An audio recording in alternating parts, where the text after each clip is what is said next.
Don't kill the messenger, but if you don't already know, tax season is officially here. This is the Issues Watch podcast.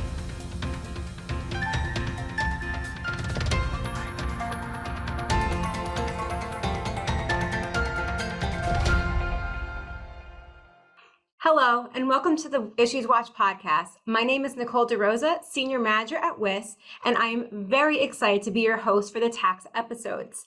This episode qualifies for Nano CPE credit, so if you're interested in earning CPE credit for this and other episodes, hit the pause button now and head over to njcpa.org/nano to find out how.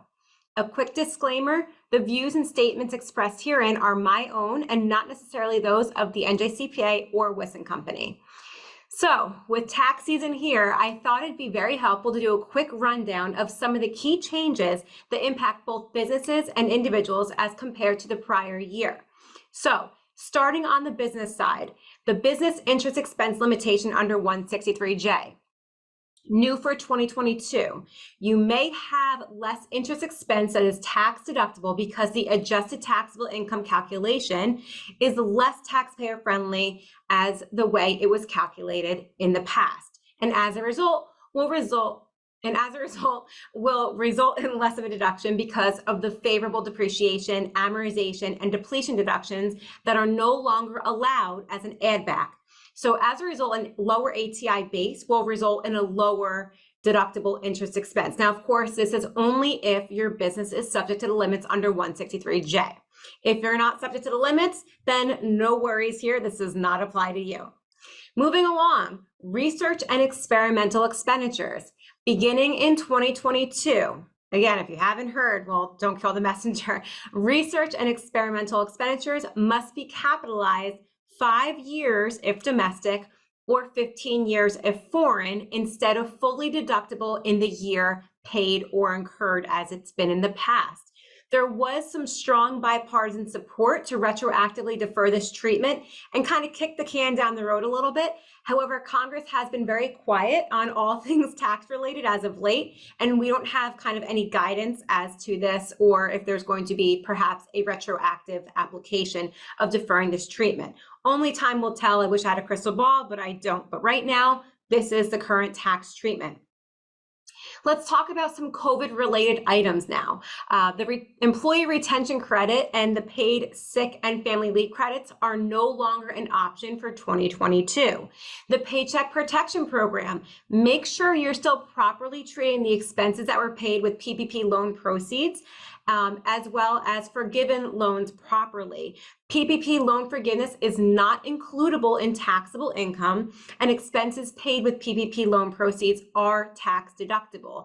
This should be second nature to us by now, and I will caution you, be wary on the states. Make sure the state follows the federal treatment. Most states do, but there are some sneaky ones out there, so just be aware. Some other COVID-related items, the corporate charitable deduction limitations. Well, we're back down to the pre-COVID 10% taxable income cash contribution limits.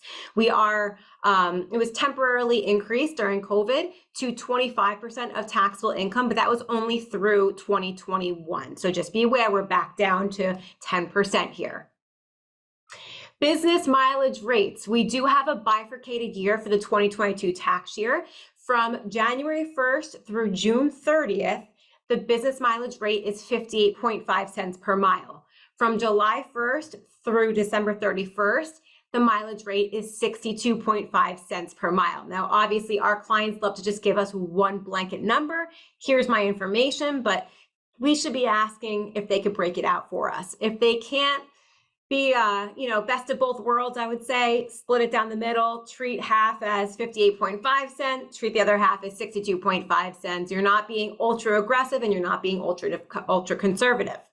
So let's now look a little bit more forward down the road on the business side. Restaurant meals. We have no changes for 2022, but make sure that you're properly treating these as 100% tax deductible. Again, restaurant meals. I'm not talking about going to Wawa, going to 7-Eleven, getting a Slurpee or a sub. That's not considered a restaurant meal. But going forward for tax years after 2022, we'll be back to the old 50% tax deductible limitation for restaurant meals. In addition, Bonus depreciation has begun its phase down to 80%. It is to be determined what is actually going to come of this, but in 2024, the rate will be down to 60%, so on and so forth, until it's ultimately fully phased out, which I don't believe will actually ever happen, but who knows.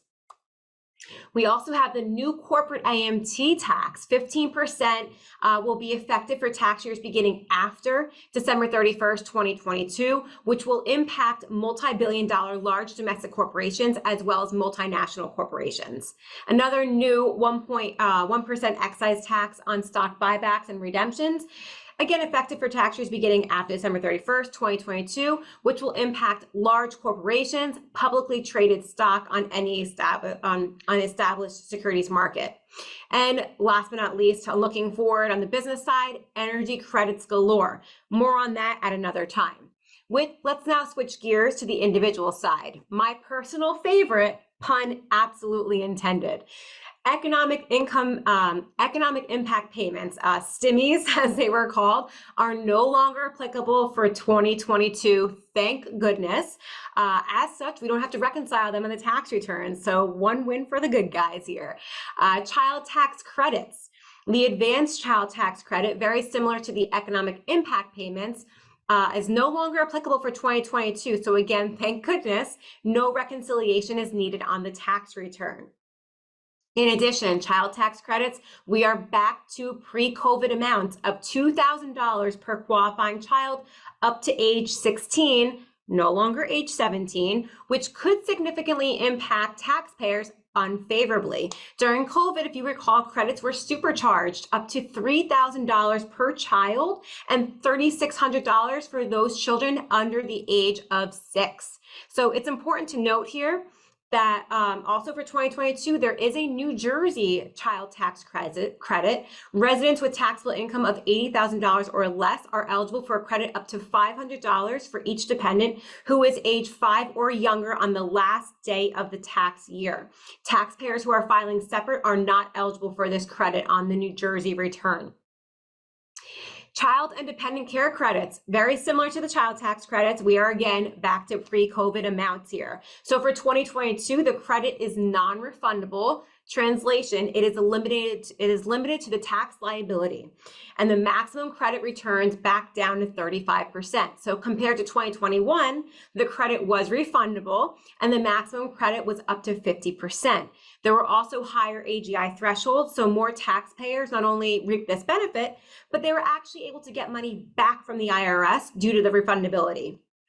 Employer-provided child care. So as it relates to dependent care spending amount rules, the benefit is now half of what it was in 2021. $5,000 versus $10,500. Another unfavorable change is that obviously it increases dependent care income subject to tax, since this is less income that's ultimately able to be excluded from income. The earned income tax credit. I feel like a broken record here, but again, another unfavorable change to taxpayers, and depending on your client base, this may or may not be applicable to you. For 2022, the credit percentage for childless earners returns back down to pre-COVID rates, 7.65% versus 15.3%, and the ceiling of earned income is also lower, $7,500 versus $9,820. Charity. We no longer have the above-the-line charitable deduction for our non-itemizers in 2022. You can only claim a charitable deductions if you itemize your deductions in 2022. In addition, 14 cents per mile here. This is statute. There's no bifurcated year for the mileage. Medical and moving mileage rate, however, we do have another bifurcated year, just like the business. For the first 6 months of the year, 18 cents per mile. For the last 6 months of the year, 22 cents per mile.